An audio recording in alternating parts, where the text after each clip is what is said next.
मेरे हिसाब से बीजेपी को एक रूल लाना चाहिए और उसके अकॉर्डिंग जितने भी जनरल कैटेगरी के लड़के हैं उनको नॉन एग्जिस्टेंस स्पीशीज़ घोषित कर देना चाहिए, क्योंकि उनके राइट्स और बाकी चीज़ें तो अब हैं नहीं, ऑलरेडी आप उन्हें ख़त्म कर ही चुके हैं। और आपका जो यूजीसी न्यू एक पॉलिसी लेके आया है उसके हिसाब से तो जो भी बचा कुचा था वो भी ख़त्म हो जाएगा। अब यूजीसी एक नई पॉलिसी लेके आई है जिस हिसाब से हर यूनिवर्सिटी के हर कैंपस में हर एक जनरल जो लड़का है वो टारगेट पे होगा, क्योंकि इस पॉलिसी के हिसाब से महिला, SC ST OBC और विकलांग इनको भेदभाव से बचाने के लिए अगर इन्होंने किसी भी जनरल कैटेगरी के लड़के पे झूठा आरोप भी लगा दिया, जैसे कि हर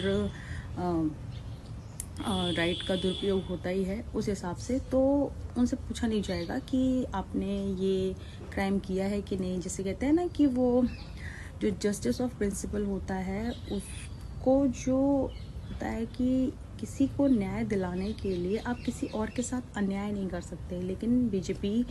की जो ये न्यू पॉलिसी है यूजीसी की वो ऐसा इसमें अब बहुत ही अच्छे से होने वाला है। और अब इस हिसाब से एक इक्विटी कमेटी बनाई जाएगी और उसके जो कुछ उसके जो स्क्वाड्स होंगे, उसके जो मेंबर्स होंगे वो जगह जगह पे ऑब्जर्व करेंगे, या फिर अगर आपकी कोई शिकायत होगी तो उसको ऊपर हाई अथॉरिटी तक पहुंचाएंगे। अच्छा, सबसे मज़े की बात तो ये है कि इस पॉलिसी के तहत जो भी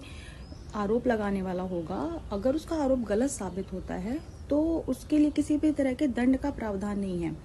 और जनरल कैटेगरी का हर लड़का एक तरह से अब टारगेट पे है, और वो उसी तरह एक तरह का आक्रांता हो गया, जैसे कि यूपीए की कम्युनल वायलेंस बिल में जब वो आया था उसमें एक हिंदू हुआ करता था। और अब अगर लिंग, धर्म, नस्ल, जाति के आधार पर कोई भी टिप्पणी होती है तो वो सिर्फ उससे सिर्फ SC ST OBC, महिला और विकलांग ही इफेक्ट होगा, क्योंकि जनरल कैटेगरी के लड़के का तो कोई राइट है ही नहीं अब, क्योंकि अगर उसे कहीं उसके हाइट के अकॉर्डिंग उसे नाटा कह दिया जाएगा, या फिर उसे काला कह दिया जाएगा, या फिर उसको अब्यूज़ किया जाएगा, तो वो चूँकि अब नॉन एग्जिस्टेंस स्पीशीज़ में है तो उसके लिए कोई राइट नहीं है, ना वो कहीं पे इसकी शिकायत कर सकता है। बट हाँ, अगर उस पर किसी ने झूठा आरोप लगा दिया तो उसके खिलाफ कार्रवाई ज़रूर होगी।